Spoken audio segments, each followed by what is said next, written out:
आपको अपनी स्क्रीन के सेंटर पर ये मूविंग ऑब्जेक्ट जो दिख रहा है, ये है एस्ट्रॉयड एपोफिस। 1000 फीट डायमीटर और 27 मिलियन टन वजन वाला ये एस्ट्रॉयड 1,35,000 स्टैचू ऑफ यूनिटी के वजन के बराबर है। 9 जनवरी 2013 को जब ये एस्ट्रॉयड हमारी धरती के पास से गुजरा, तब धरती और इसके बीच सिर्फ 9 मिलियन माइल की दूरी थी, जिस कारण साइंटिस्टों का मानना है कि इसका ऑर्बिट धरती के लिए बहुत ही ज्यादा डेंजरस है। साइंटिस्ट के मुताबिक ये एस्ट्रॉयड 2029 और 2036 में एक बार फिर से धरती के पास से गुजरेगा, लेकिन दोनों ही बार इससे हमारी धरती का कोई नुकसान नहीं होगा। मगर जब ये एस्ट्रॉयड पिछली बार धरती के पास से गुजरा था, तो वैज्ञानिकों ने बताया कि इस एस्ट्रॉयड का वजन उनके पिछले बार के एस्टिमेशन से 75% ज्यादा है। तो अगर वैज्ञानिक इस एस्ट्रॉयड का सही वजन नहीं बता पा रहे हैं, तो वो इसके सही ऑर्बिट का पता कैसे लगाएंगे? नासा के मुताबिक अगर ये एस्ट्रॉयड भविष्य में कभी धरती से टकराता है, तो इसके टक्कर के कारण धरती पर 500 मेगाटन एनर्जी प्रोड्यूस होगी, जो कि 25,000 न्यूक्लियर बॉम्ब्स के बराबर है। पर ये सब सुनने के बाद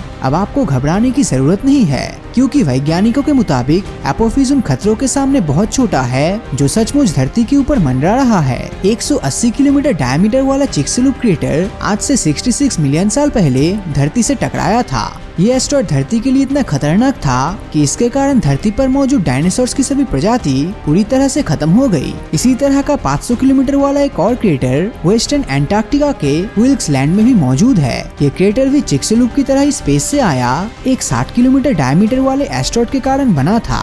तो जब अतीत में इस तरह के भयंकर एस्ट्रॉयड धरती पर आकर तबाही मचा चुका है, तो ये फ्यूचर में नहीं आएगा, इसकी क्या गारंटी है? धरती की हिस्ट्री को देखने के बाद हम कह सकते हैं कि जल्द ही हमें स्पेस से आने वाले एक और ऐसे ही बड़े खतरे का सामना करना पड़ सकता है। लेकिन वीडियो में आगे बढ़ने से पहले आपको मैं एक इंटरेस्टिंग ट्रेडिंग प्लेटफॉर्म बाइनोमो के बारे में बताना चाहूंगा। ये दोनों ऐप स्टोर और प्ले स्टोर में अवेलेबल है। इसमें आप अलग अलग एसेट्स में ट्रेड कर सकते हो, जैसे कि गूगल, एप्पल, बिटकॉइन, गोल्ड और तो और फॉरेन करेंसीज जैसे US डॉलर्स, यूरो वगैरह भी, और आपको 90% प्रॉफिट तक मिल सकता है। इस प्लेटफॉर्म में आपको कोई भी एसेट चुनना है और फोरकास्ट करना है कि इसकी वैल्यू बढ़ेगी या फिर घटेगी।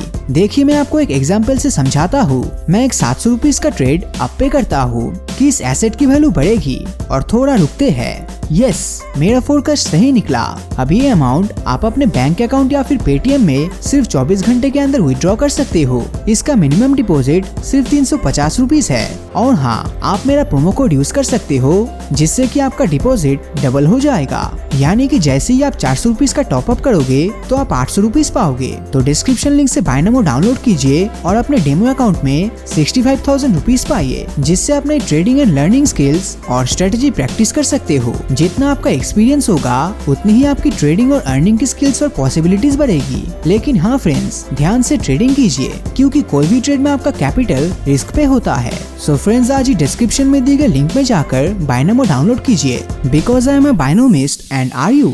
हम इंसान अब तक हमारे सोलर सिस्टम में मौजूद हजारों एस्ट्रॉयड को ढूंढ चुके हैं, जिनमें से लगभग आधे एस्ट्रॉयड के ऑर्बिट का तो वैज्ञानिक पता लगा चुके हैं, लेकिन बाकी बचे आधे एस्ट्रॉयड के ऑर्बिट से वैज्ञानिक पूरी तरह से अनजान है। वैज्ञानिकों के मुताबिक हमारी धरती सोलर सिस्टम में लगभग 1 से 2 मिलियन ऐसे ऑब्जेक्ट से घिरे हुए हैं, जिनका डायमीटर लगभग 1 किलोमीटर है। नासा ने धरती पर मंडरा रहे इन खतरों से निपटने के लिए एक टास्क भी बनाया है, जो धरती के आसपास घूम रहे 1 किलोमीटर डायमीटर से बड़े ऑब्जेक्ट को आइडेंटिफाई और सिस्टमाइज करेगा। साल 2016 से एक रशियन टेलीस्कोप भी धरती पर मंडरा रहे इन खतरों को आइडेंटिफाई करने का काम कर रहा है। ये टेलीस्कोप धरती से 150 मिलियन किलोमीटर दूरी तक मौजूद किसी भी खतरे को पहचान सकता है। इसका मतलब है कि भविष्य में जब कभी इस तरह का खतरा धरती पर मंडरा रहा होगा, तब इंसानों के पास इससे बचने के लिए 1 महीने का समय होगा। साइंटिस्ट के मुताबिक इन एस्ट्रॉयड के धरती पर पहुंचने से पहले ही इनमें विस्फोट करके 100 फीट से छोटे आकार के टुकड़े किए जा सकते हैं, जिससे ये धरती के एटमॉस्फेयर में ही जलकर खत्म हो जाएगा। इसके अलावा इन एस्ट्रॉयड के ऑर्बिट के पास न्यूक्लियर चार्ज क्रिएट करके इनका ऑर्बिट भी चेंज किया जा सकता है। ग्रेविटेशनल टक, सोलर सॉइल और इलेक्ट्रोमैग्नेटिक कैटापुल्ट की मदद से भी इन खतरों को धरती तक आने से रोका जा सकता है।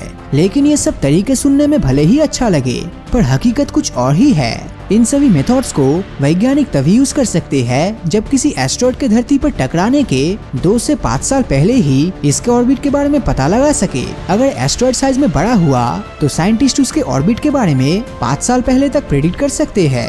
लेकिन अगर कोई एस्ट्रॉयड सिर्फ 200 से 300 डायमीटर के ऑर्बिट का हुआ तो साइंटिस्ट इस तरह के प्रेडिक्शन सालों पहले नहीं कर सकता।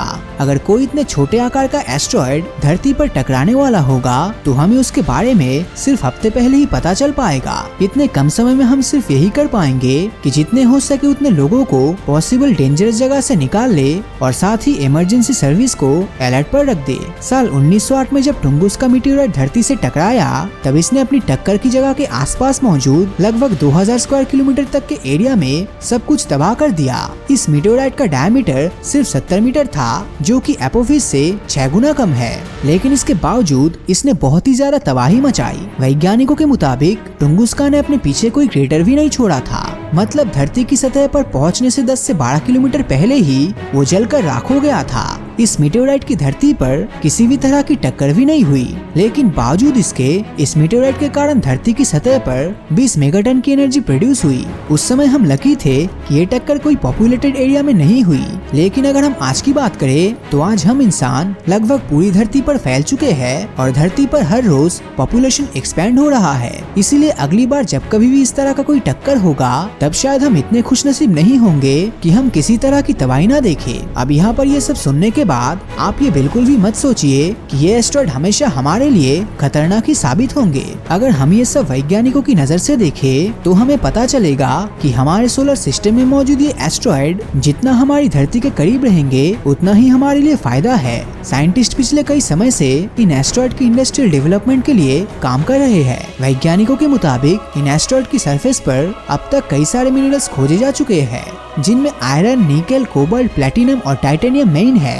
अगर हम इंसान स्पेस एक्सप्लोरेशन में और एडवांस होना चाहते हैं तो हमारे लिए सबसे ज्यादा जरूरी है कि हम स्पेस में मौजूद रिसोर्सेज का इस्तेमाल करना सीखें। साइंटिस्ट ने अब तक कई ऐसे एस्ट्रॉयड खोज निकाले हैं जिनकी सरफेस पर पानी और ऑक्सीजन है। ये पानी और ऑक्सीजन भविष्य में स्पेस में लाइफ मिशन को सपोर्ट करेगा। इन सब के अलावा इन एस्ट्रॉयड पर हाइड्रोजन भी मौजूद है, जो कई सारे स्पेस मिशन के दौरान स्पेसक्राफ्ट में फ्यूल की तरह काम कर सकता है। साल 1997 में वैज्ञानिकों ने एक ऐसे एस्ट्रॉयड को खोजा जो साइज में सिर्फ 1.5 किलोमीटर डायमीटर का था, लेकिन इसमें इतने मेटल्स थे कि अगर उसे धरती पर सेल किया जा सकता तो उसकी कीमत $20 ट्रिलियन होती। सोलर सिस्टम में अब तक खोजा गया सबसे ज्यादा मेटल कैरी करने वाले एस्ट्रॉयड पर मौजूद आयरन और निकल की तुलना अगर हम धरती पर मौजूद आयरन निकल से करें तो ये 1 लाख गुना ज्यादा होगा। अगर साइंटिस्ट इस तरह के एक भी एस्ट्रॉयड पर इंडस्ट्रियल डेवलपमेंट करने में सक्सेसफुल होते हैं तो इससे इंसानों की कई करोड़ों सालों की जरूरत एक साथ पूरी की जा सकती है। आज हम जो धरती की क्रस्ट से वैल्यूएबल मेटल्स को निकाल रहे हैं वो आज से 4 बिलियन साल पहले धरती पर टकराए एस्ट्रॉयड के कारण धरती की क्रस्ट में जमा हो गया था। तो ये सब सुनने के बाद हमें स्पेस से आए हुए उन एस्ट्रॉयड के प्रति थोड़ा थैंकफुल होना चाहिए। तो इस बारे में आपकी क्या राय है नीचे कमेंट करके जरूर बताना, और अगर ये वीडियो आपको अच्छा लगा हो तो इस वीडियो को लाइक और अपने दोस्तों के साथ शेयर करना मत भूलना। और अगर अभी तक आपने हमारे चैनल को सब्सक्राइब नहीं किया है तो सब्सक्राइब करके नोटिफिकेशन बेल को ऑन कर दीजिए, क्योंकि मैं ऐसी वीडियोस हर हफ्ते लाता रहता हूँ। तो मिलता हूँ आपसे अगले वीडियो में, और हमेशा की तरह थैंक्स फॉर वॉचिंग।